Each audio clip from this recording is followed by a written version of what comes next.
ஒரு பழமொழி இருக்குது, பாடசாலைகளில் சிறந்த பாடசாலை ஒரு தாயினுடைய மடி.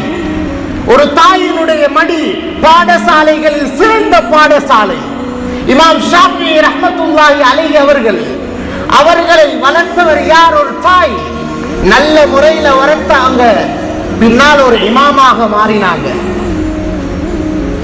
ஷேக் அப்துல் ரஹ்மான் சுதைஸ் ரஹ்மத்துல்லாஹ், அந்த இமாம் கஅபத்துல்லாஹ்வுக்கு இமாமாக இருக்கிறாங்க. அந்த இமாமை வளர்த்தது ஒரு தாய். அந்த தாய் வளர்க்கிற நேரத்தில் சொல்லி சொல்லி வளர்த்தாங்களாம். ஷேக் அப்துல் ரஹ்மான் சுதைஸ் ரஹிமஹுல்லாஹ், அந்த இமாம் சின்ன காலத்துல ரொம்ப குழப்படியான புள்ள. கடைசி பெஞ்சில இருந்துதான் படிப்பாரு.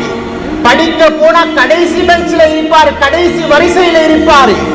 ஆனா அவங்களோட தாய் சொல்லுவாங்களாம், எப்பயாவது ஒரு நாளைக்கு நீ இந்த ஹரத்தில இந்த கஅபத்துல்லாஹ்வுக்கு இமாமாக நீ வருவாய் என்று சொன்னாங்க.